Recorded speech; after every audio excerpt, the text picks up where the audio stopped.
Cô xin chẳng đinh mẹ linh Nà lò thấy bôi của ngay Sẽ lại gỗ ngay khăn khô Bắt bằng xung đinh hết ta Hiền mong ghen na in cô hình lâu lại à kì lại Iyong na nangin naman ni kisana ko na tagamsung higay so himpi kinuba.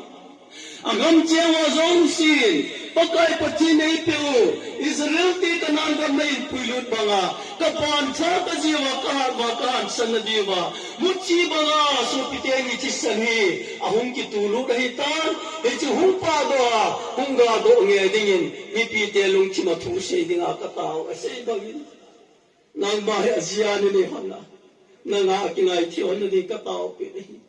a cha te long cha ga te ga lu pachie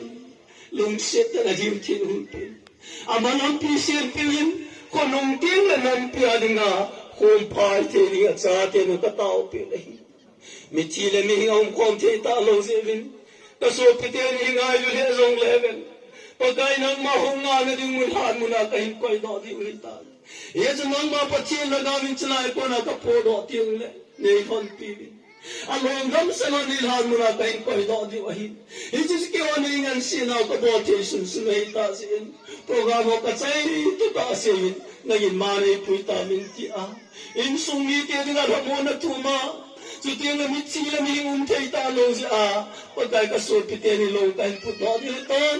in sunga ta gao bu a hon ke lang lo wa ta gao pa lo wa hon ke lang lo wa lang ma pa chi ma ga le por pi ding ye in Ehu ing tu kapag Yesu Kristo amin katawid. Amen. Sing lavang nangay Going panti zolo Khan ko hey timpa Nun ko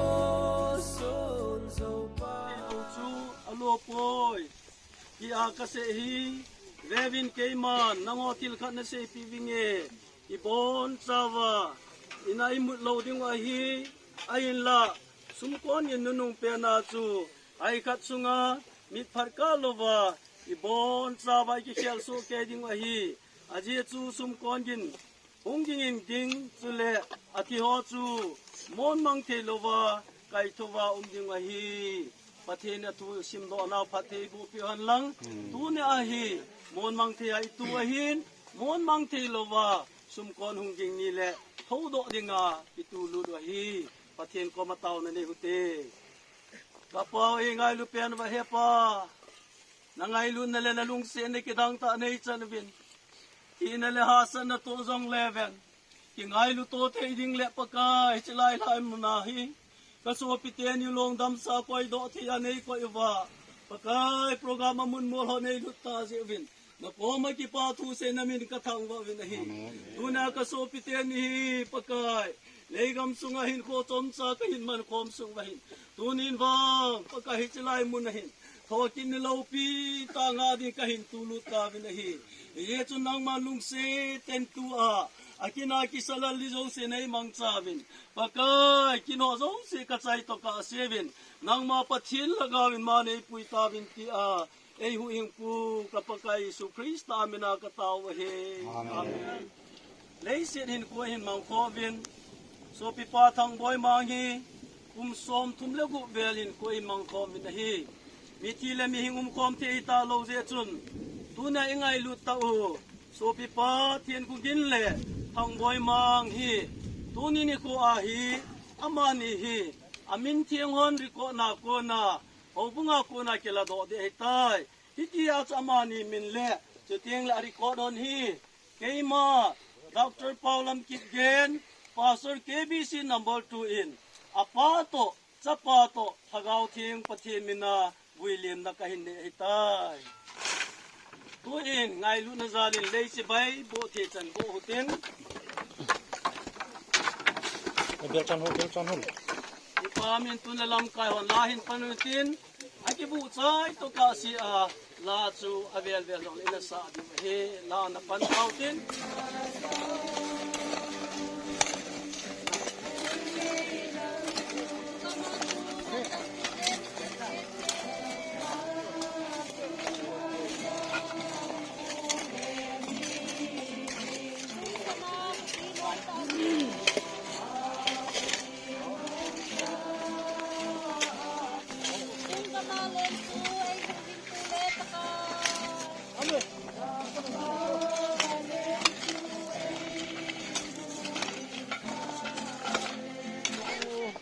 gen bai te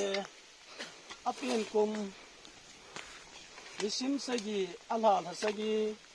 pakai kum sang kha jako som ge atui lu ni ko sang kha jako le som ko le ge athi ni ko nisim som la khat alhal thum pakai kum sang ni le som ni le gu siteng le om talo thang boi mang dun kim apien kum nisim ni alhal ni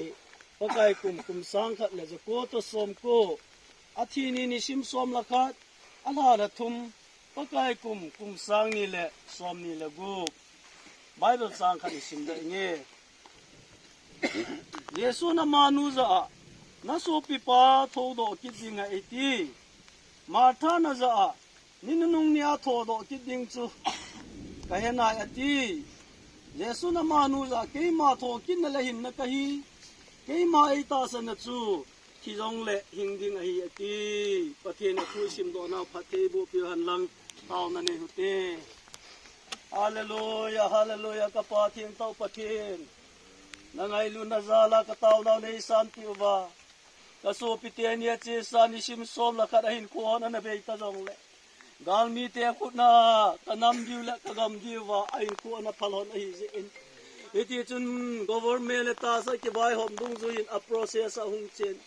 a phat cha ka vui the diu rong ka na jing cha ta po win ilong le pakai a phat cha vui liam na the diu phat nei pe wa tu ni ko a hi chlai mu na nang ma tho kin nga a pakai ata sa hon mon mang the hi mon mang the lowa tho do ki the dinga ka in tu cha ewa pakai along ho do ka hin vui cha ewa nei ngan se na program ka chai the ta jeng ka ki po na min ka thang wa win he hi chlai han mu pakai in sung mi te na bil teung le a ji te ni ka ji te ni lup na he ta sin na le mol po na nei lowa lung mo na nei thon na di ka ta win he a cha te ho jo chila hi ka pa long lup na hi te a islai mun a thun tieng le a thun tieng le ta mon na lung mon ane the na di bin islai han mun zo hi lung mon na pi dinga ka ta hi tu na ki salal ho jo si phat thei bo in ka na ki na ki salala ka so pi te ni chung chang a boy ho zo si ta phat thei bo dinga ka ta hi amen